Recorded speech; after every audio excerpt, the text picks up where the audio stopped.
ఒక ఇష్యూ గగ్గోలు పెడుతున్నారు.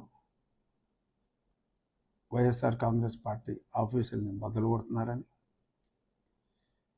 మరి ఆ అనుమతులు 2012లో ప్రభుత్వం ఒక జీవో ఇచ్చింది. ఉమ్మడి రాష్ట్రంలో ఎడాపెడా అలాట్మెంట్లు ఇస్తున్నారు. దాన్ని ఒక క్రమ పద్ధతిలో ఎటువంటి పర్పసెస్కి ఇవ్వాలి అనే దాని మీద ఒక జీవో ఉంది. ఆ జీవోలో ఉన్నవన్నింటినీ కూడా వైలేట్ చేసి మరి వైఎస్ఆర్ కాంగ్రెస్ పార్టీ ప్రభుత్వంలో ఉన్నప్పుడు అవన్నిటినీ కూడా తొంగలో తొక్కి, ఎందుకంటే ఒక particular land, suppose APS RTC దగ్గర రిజల్యూషన్ తీసుకోవాలి. ఆ తర్వాత కట్టాలి అంటే మున్సిపల్ అథారిటీస్ దగ్గర తీసుకోవాలి. నాలాల్ లాంటి చోట సెన్సిటివ్ ప్లేసెస్ అలాట్మెంట్కి ఇవ్వటానికి వీల్లేదు. ఇలా ఎన్నో రెస్ట్రిక్షన్స్ ఉన్నాయి.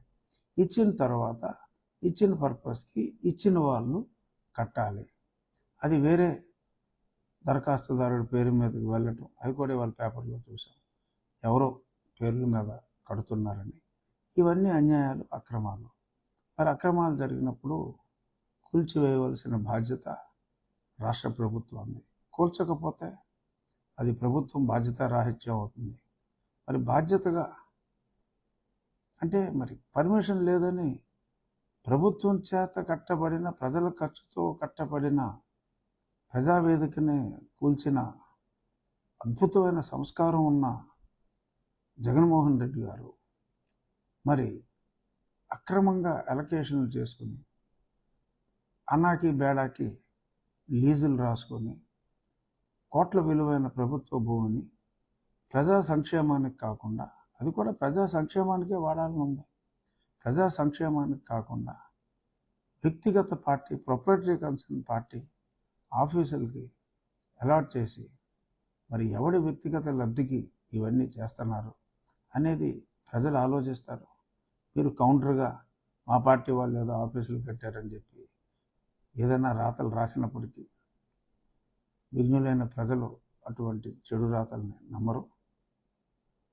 ఖచ్చితంగా అక్రమంగా అలొకేషన్స్ చేసుకుని, అనాకి బేడాకి తీసుకుని ఎవడో పేరు మీద అద్భుతమైన భవంతులు పార్టీ ఆఫీసులకి ప్రతి అసెంబ్లీలోనూ ఇష్టం వచ్చినట్టు కట్టుకోవటం అనేది తప్పమ్మా. సో మరి దాన్ని అలాగా తీసుకున్న అలాట్మెంట్లు క్యాన్సిల్ చేయాలి.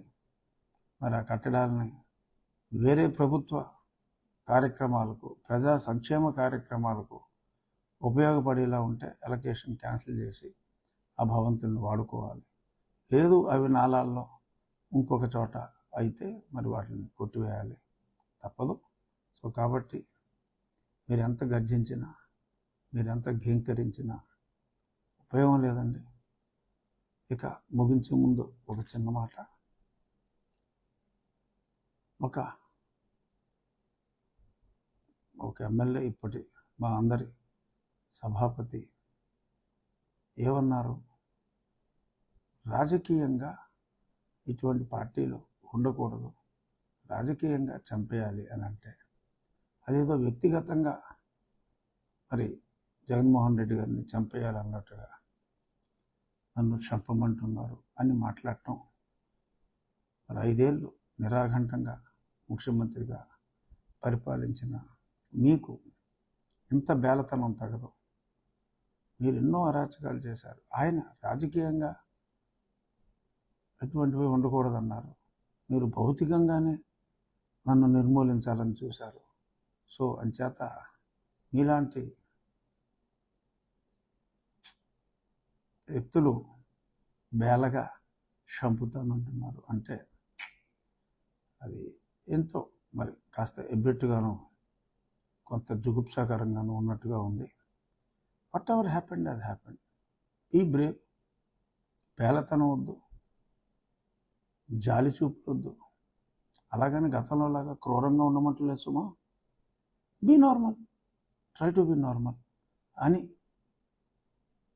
సవినయంగా తెలియచేస్తూ, నేను ఇప్పుడు మాట్లాడింది రచ్చబండ కాదు అని కూడా తెలియచేస్తూ కేవలం రాధాకృష్ణ గారిని అభినందించడానికి అలా ధైర్యంగా వార్తలు మరింత రాసి ప్రజా మన్నన పొందాలి. దానికి నేను ఒక ప్రేరణ, అలాగే అందరూ కూడా ప్రేరణ కావాలి అని మనస్ఫూర్తిగా కోరుకుంటూ ధన్యవాదాలు. For more videos like this, subscribe Big TV channel.